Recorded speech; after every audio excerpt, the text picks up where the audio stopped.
रामचरितमानस के 7 सोपान जो हैं, प्रथम सोपान बालकांड। बालकांड का मंगलाचरण करते हुए गोस्वामी जी ने 7 मंत्र लिखे हैं। कई महापुरुषों ने इस अंक पर अपने अपने विचार प्रस्तुत किए कि कथा का आरंभ हुआ तब 7 मंत्र ही क्यों चुने गए, 8 क्यों नहीं, 9 क्यों नहीं, 6 क्यों नहीं। एक संत कहते हैं कि मानस के कांड 7 हैं, इसलिए 7 मंत्र लिखकर गोस्वामी जी एक एक मंत्र के माध्यम से एक एक कांड का प्रतिनिधित्व कर रहे हैं, इसलिए 7। अथवा तो भगवान राम जी का जो अवतार है वो 7वां अवतार है, दशा अवतार में। कृष्ण अवतार 8वां अवतार। तो 7वें अवतार की कथा के लिए 7 मंत्र चुने गए, हो सकता है। एक संत कहते हैं नहीं, राम कथा यानी रामचरितमानस की कथा एक ऐसी कथा है कि सप्ताह के 7 दिनों में से किसी भी दिन उसका आरंभ हम कर सकते हैं। उसमें कोई ये दिन निकाले, ये पल निकाले, विधि निषेध नहीं, कोई भी दिन आप प्रारंभ कर दें, इसलिए 7। अथवा तो बाबा जी ने चौपाइयां और छंद सौरठे ऐसे लिखे हैं कि संगीत का विद्वान, संगीत का मर्मज्ञ शास्त्रीय संगीत के कोई भी राग में चौपाई का गान कर सकता है। और संगीत के सुर 7 ही तो है, इसलिए शायद 7 अंक लिखे गए। एक बार ये ग्रंथ 7 समुद्र पर अपना प्रभुत्व डालेगा, इसलिए शायद 7 मंत्र लिखे गए। कोई भी कारण ले, लेकिन 7 मंत्र प्रथम लिखे गए।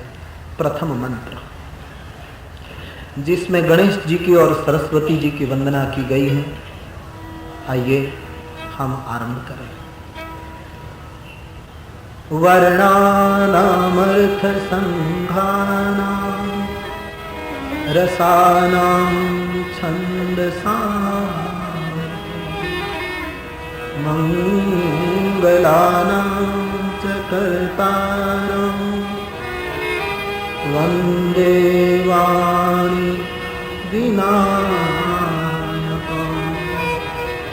भवानी शंकरो वन्दे श्रद्धा विश्वास रूपिणो याभ्यां विना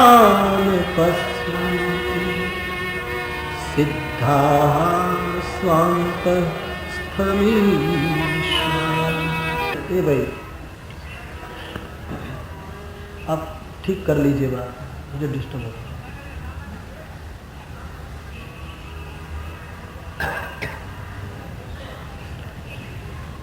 बस अब बैठ हो गया।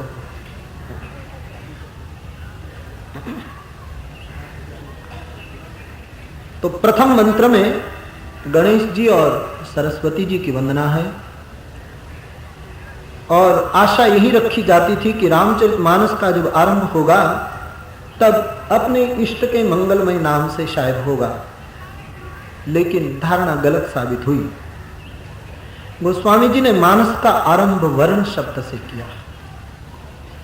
और आप जानते हैं, रामचरितमानस के अभ्यासी हैं कि रामचरितमानस का अंत यानी विराम मानव शब्द से होता है। ते संसार पतंग घोर किरणे दह्यंतिनो मानवा।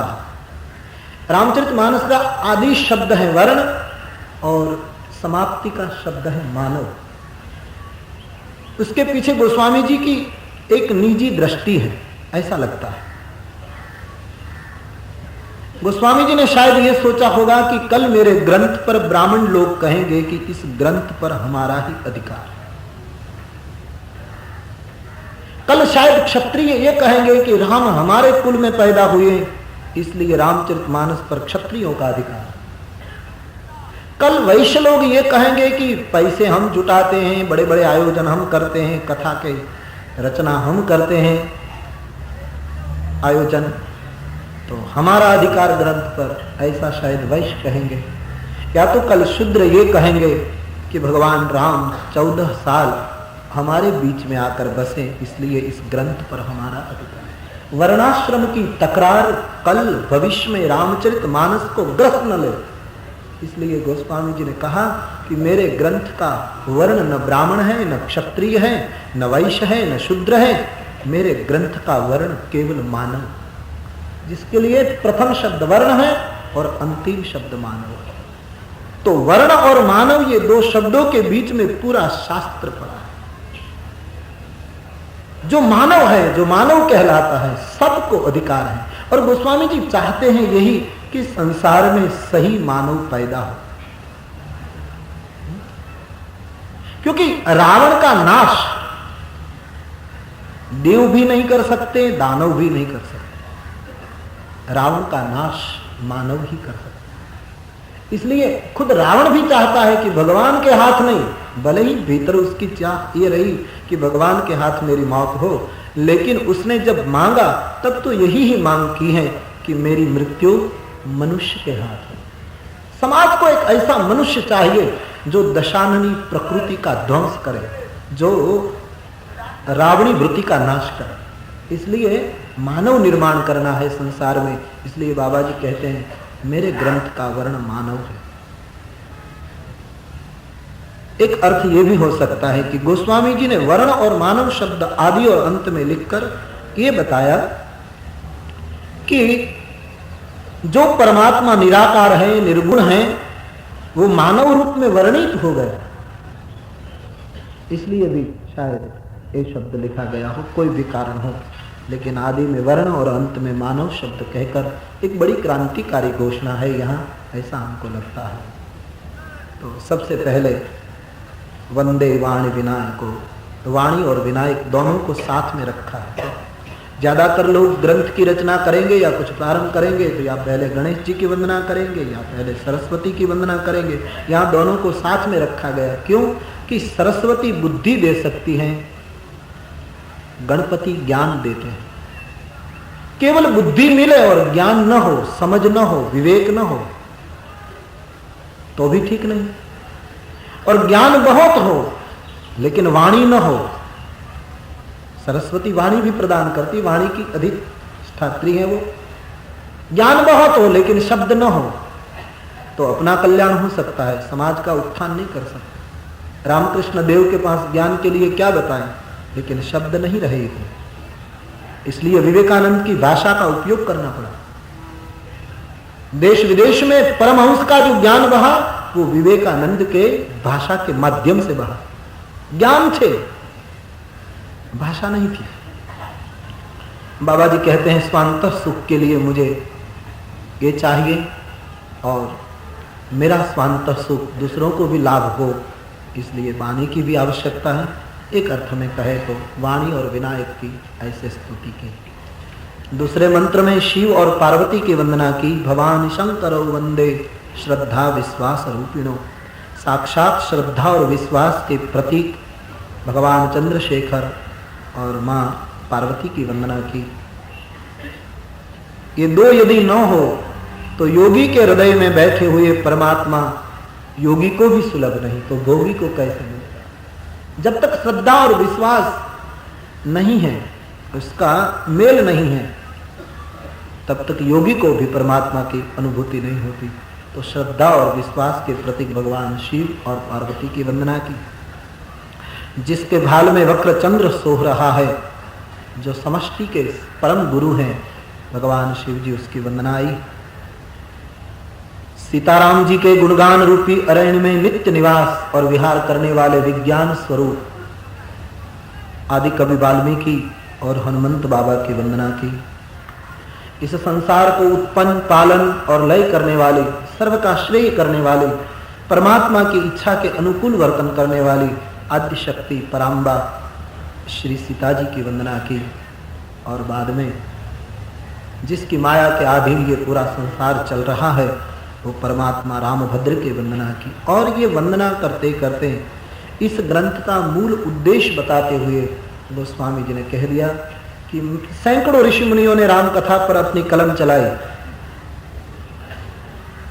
मुझे एक रामायण समाज को और देने की कोई जरूरत नहीं। लेकिन तुलसीदास जी कहते हैं, मैं जो रामचरितमानस लिख रहा हूं उसमें वेद, पुराण, शास्त्र, उपनिषद सबकी सम्मति है, किसी से विरोध नहीं है।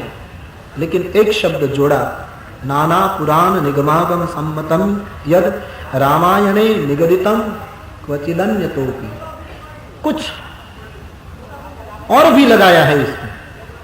वैसे तो शास्त्र सम्मत ग्रंथ है, लेकिन कुछ ऐसी बातें भी रामचरितमानस में रखी गई जो गोस्वामी जी की निजी अनुभूति है, खास करके संतों के अभिप्राय हैं, वो भी रामचरितमानस में लिखे गए।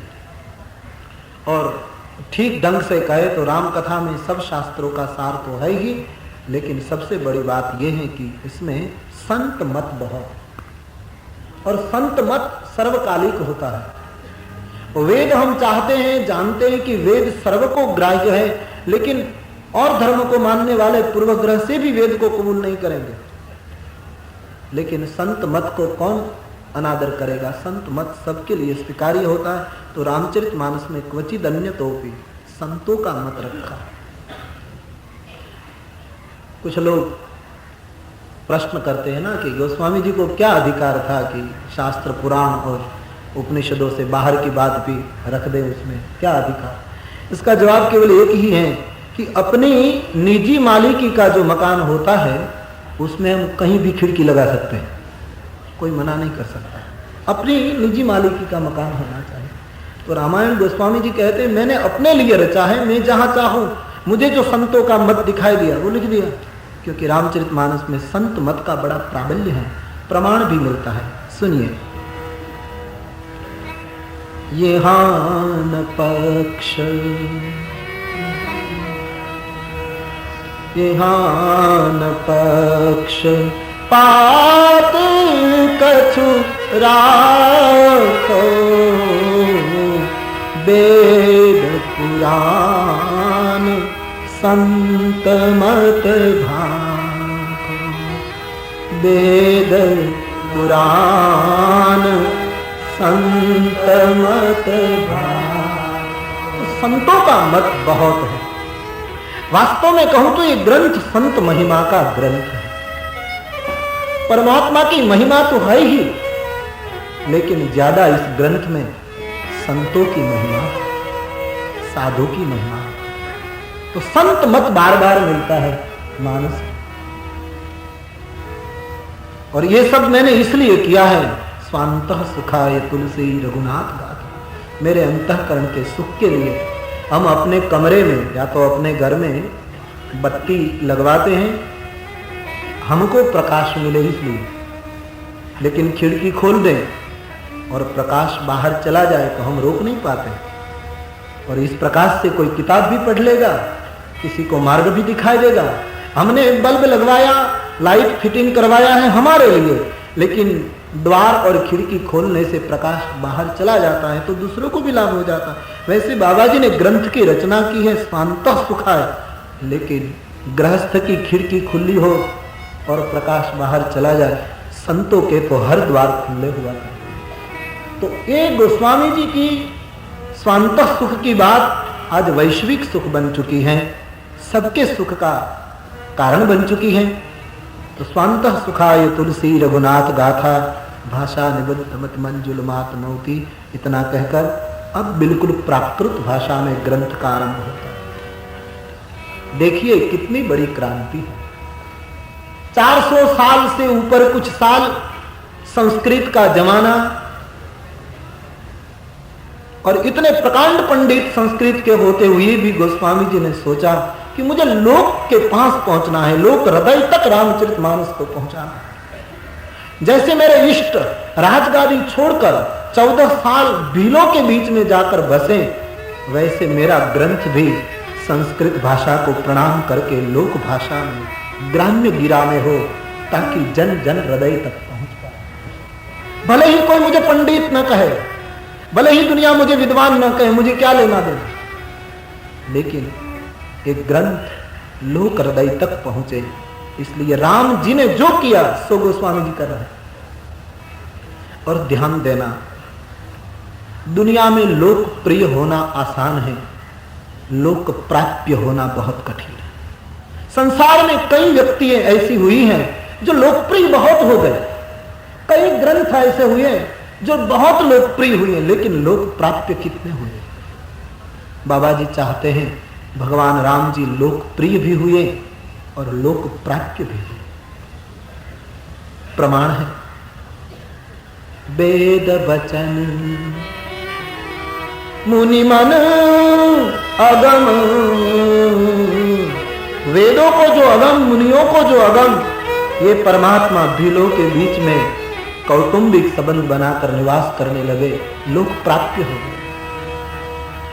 तो एक ग्रंथ भी लोक प्राप्य हो जाए, लोगों के हृदय तक पहुंचे, इसलिए बिल्कुल प्राकृत भाषा में, और ऐसी प्राकृत भाषा में गोस्वामी जी ने शास्त्र की रचना की कि जिसका स्मरण, गान और जीवन में उतारने से कोई भी प्राकृत संस्कृत हो जाता है। ऐसा दिव्य ग्रंथ लिखा। आइए, गोस्वामी जी ने सौरठे से शुरुआत किए हैं, 5 सौरठे प्रथम लिखे हैं, संक्षेप में हम उसके प्रति जाए। प्रथम सौरठा, जय सुमिरत सिद्धि हो गणनायक करिबर बदन, करहु अनुग्रह सोई बुद्धि राशि शुभ गुण, मूक होगी बाचा पंगु चढ़े गिरिबर गहन, जासु कृपा सुदयाल द्रवहु सकल कलिमल धन। प्रथम सौरठे में गणपति की स्तुति है। एक ही बात कहूं कि गणेश जी की वंदना में गोस्वामी जी ने कहा कि जिसके सुमिरन से सिद्धि प्राप्त होती है। तुलसीदास जी बहुत बड़ी उम्र में ये ग्रंथ लिखने जा रहे हैं और जीवन में इतना त्याग चरितार्थ हो चुका था बाबा जी को कि एक ही कोपिन और वो केल के पेड़ के पत्ते की पहना करते थे, छाल की। यज्ञोपवीत भी मूंज घास की रखते थे और भाजी के पत्ते बिना नमक खा लेते थे। इतने त्याग के शिखर पर बैठे गोस्वामी जी को शास्त्र के आरंभ में सिद्धि का स्मरण क्यों हुआ? क्योंकि वैराग्य में सिद्धि का स्मरण भी बाधा है।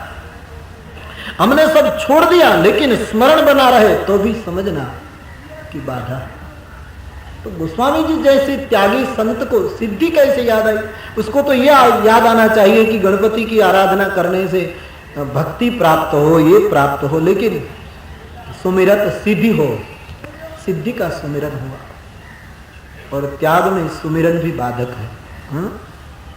आपने कथा सुनी होगी, भर्तृहरि जब सब छोड़कर त्यागी हो गए तो कितना बड़ा शासन था उसका, भर्तृहरि का। तो स्मशान में रहते थे वो, वैराग्य शतक, श्रृंगार शतक आदि जो शतकों उसने लिखे। तो एक बार मध्यरात्रि का समय था, स्मशान में वैराग्य शतक लिखा जा रहा था। तो भगवान शिव और पार्वती निकले। भर्तृहरि को 11 दिन का उपवास हो गया था, ऐसी कथा मिलती है। तो बहुत भूख लगी। भर्तृहरि सोचने लगा, बड़ा योगी, कि यदि आज खाना नहीं मिला तो कल मेरी मौत हो जाएगी और ये शतक सब अधूरे रह जाएंगे। तो स्मशान में ढूंढने लगे खाने की चीज। तो एक चिता जल रही थी, लोग चले गए थे शाम को, और चिता के पास एक मिट्टी के बर्तन में मग चावल मिलाया हुआ था, पानी का घड़ा था। तो भर्तृहरि ने सोचा कि चलो एक खिचड़ी चिता की अग्नि पर पका कर खा लूं और प्राण बच जाए। इतनी बड़ी सत्ता छोड़ने वाला परम त्यागी बहुत भूखा हुआ। तो ये बात आई कि मिट्टी का बर्तन चिता पर रखा और खिचड़ी पकाई, थोड़ा पानी भी है। इतने में भगवान शिव और पार्वती निकले। वो तो स्मशान में क्रीड़ा करते हैं, विहार करते हैं। तो पार्वती ने यह घटना देखकर शिव जी को कहा कि महाराज, दुनिया में मैंने त्यागी तो बहुत देखे, लेकिन भर्तृहरि की तुलना में कोई नहीं। कितना बड़ा प्रकांड त्याग है। शिव जी ने कहा, देवी प्रमाण पत्र मत दे दो, अभी बहुत देर है। बोले महाराज, चिता पर जो खिचड़ी पका रहा है उसके त्याग में अभी कमी है। बोले देखना है तो हाँ। कहा कि हाँ। तो दोनों ने वेश पलट दिया, ब्राह्मण दंपति का रूप लिया, और यहाँ भर्तृहरि ब्रह्मार्पणम करके जब खाने की शुरुआत करने गए तो शिव और पार्वती ने अपना भिक्षा पात्र बढ़ाया और कहा, भिक्षान दे, भिक्षा दीजिए। भर्तृहरि ने सोचा तो खिचड़ी जो मिली पकाई थी वो ब्राह्मण के पात्र में दी। भर्तृहरि ने सोचा जल पी लूं। जब जल पीने गए तो शिव जी ने ब्राह्मण के रूप में कहा कि हमको जल की भी जरूरत है, योगीराज दे दीजिए, जल भी दे। पार्वती ने गर्व भरी निगाह से शंकर जी के सामने देखा कि अब तो मानोगे ना कि त्याग कितना दृढ़ है। शिव जी ने इशारे में कह दिया कि अभी बहुत देर है, देखते जाओ। पानी दे दिया।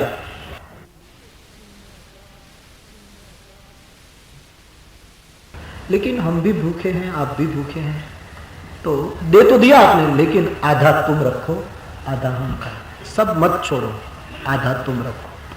तो भर्तृहरि ने हंसते हंसते कहा कि आप मुझे पहचानते नहीं, मैंने 92 लाख मालवा छोड़ दिया, अब ये खिचड़ी छोड़ने की क्या बात है? इतना मैं छोड़ कर आया हूं, आप मुझे पहचानते नहीं, मैं भर्तृहरि हूं। भगवान शंकर ने पात्र को फेंक कर पार्वती को कहा कि इतनी बीमारी अभी बाकी है कि उसके दिमाग से ये बात हटी नहीं कि मैं भर्तृहरि हूं। ये जब तक सुमिरन बना रहेगा तब तक त्याग में कमी है।